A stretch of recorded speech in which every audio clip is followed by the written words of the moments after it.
Ian and Nick's Cooking Corner. It's more than just cooking. It's love. Welcome to our first edition of Ian and Nick's Cooking Corner. To start off, we're going to make my Grandpa Kriegsman's Thanksgiving stuffing.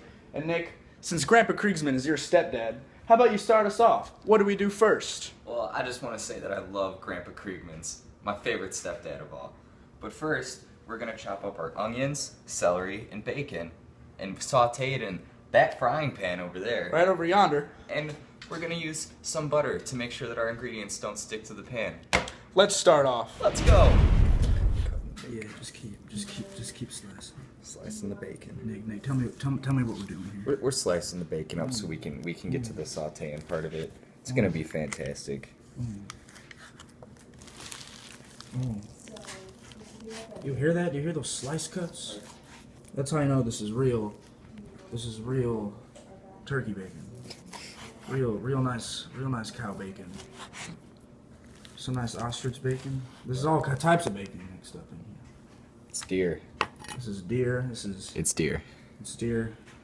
It's penguin. It's polar. It's whatever you want it to be. Right after you got your slices of bacon, you really want to dice them up. You really want to make them nice, even, cylindrical pieces.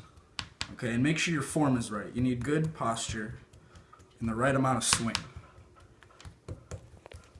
See, now, we don't expect everybody to know how to do the perfect form right away. Ian went to many years of school to learn how to do this perfectly.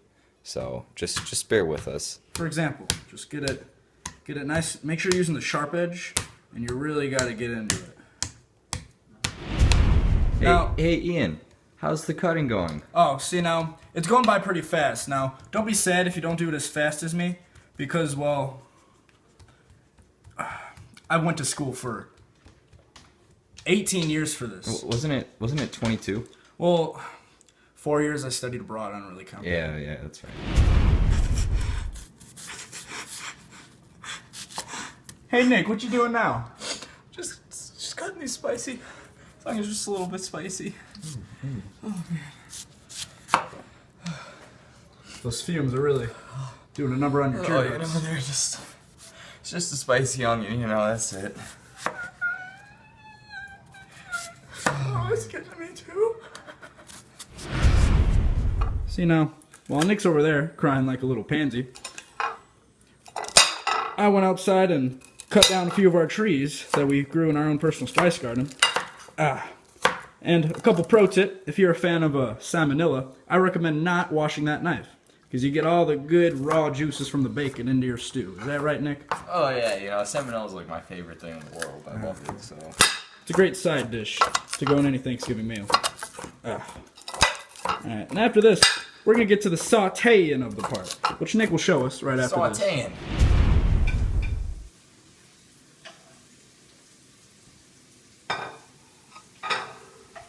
Now I'm over here playing with my meat. Let's go see what Nick's up to. Hey Nick, what you got going on over here? We're sauteing over here. Sauteing. Oh, I can see you got all the green, you got the white. And is that half a stick of butter on that pan? Oh, it's about 7 of them. 7 sticks of butter. Yeah, okay. we put in 7 sticks of butter. Now saute, is that Italian? No, dude, French? I think it's Arabian. Arabian? Arabian. Oh, could have fooled me. Yeah. Anyway, after we get this all heated up and nice, we'll move on to the next step, which is... We gotta put the bacon in and saute it with the onions and the celery. Yep. Now they got all the meat into the pan. Mom, get out of my shot! Now we got all the meat in the pan with the onions and the celery. We're gonna stir this for about 2 minutes, is it, Nick? We're sauteing it, so we're just gonna cook it until the onions and stuff look translucent. Till our bacon would really start to get the flavor. You want to wait till the celery and the onions get a real translucent color. They want to get real clear. You want to see right through them. Bam! And then the bacon flavor is just gonna mix in nice and well with that. It just comes out of nowhere and it just kind of says, hey, I'm the bacon and we're gonna mix our flavors together, celery and onions, whether you like it or not. Oh, it smells so good. All right, Nick, let's get to it. Hey, Ian, what are you doing there? A little scared? Well, butt into my personal business, but I'm just kind of really eliminating this bread into slow and small, just horrifying pieces till it really decays into nothing, kind of like my social life. But once you get them all in nice and even, we're just gonna, make sure the bread is stale. You hear that? You hear that nice crunch? That's how you know the stale bread is ready to be. Sorry,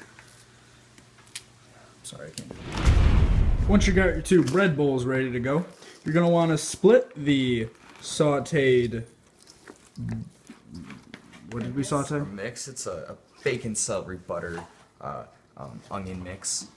And you just really want to even it out, split it between the two bowls, and just mix it good and plenty. You can use your hands or a spoon, whichever suits you better. And after we get this all mixed up, they're going to go on those two pans over there. We made stuffing. And once you add that little box of mix over there, then we're good to go. Hey Nick, what are you doing now? Putting our salt and pepper and the sage in the bowls. Really get around there, Nick. Good job. I like your hands. Oh. Hey Nick, what are we doing? We're smacking some eggs and we're gonna put it in there as a binding agent. So after you mix these up real sauteed like, how many eggs do we need? We're gonna do 5, 3 in mine, 2 in yours, cause mine's bigger. Couple of eggalones in here and a couple eggarinos in that one. And our lovely assistant over here is just cracking open skulls as usual. Those are some good eggs. The best choice of eggs are real natural eggs. Mostly like, we made these eggs this morning too. Yeah, Ian made them actually. He went to the bathroom and I pooped them out this morning. Came out with some eggs. Nick's just whipping it and whisking it so you get a good and even mix. Oh, sorry. Another key ingredient to whenever you're whipping up some stuffing is just dribble some real processed caged cow juice onto that bad boy to get sealing the flavor nice and well. Yeah, use the real cow juice, the processed kind. You don't want the natural, and you make sure it's caged cows. That's what you need. And when you're done, the stuffing should look like this. Yeah, that's some good stuffing right there. That's a piece of stuffing right there. There's the bacon right over there, and all this is just some good old-fashioned cooking. Now, after you got all those two in the pans, like in the last scene, I should have showed you, put it again in there. But you just gotta stick it in the oven for 30 minutes, and then for 325 degrees. And make sure you put the tin foil on top so it stays moist. So it seals in the flavor. And then, well, you got yourself some Grandpa Kriegsmann stuffing. Hey, thanks for checking out this edition of Nick and Ian's Cooking Corner. See you around.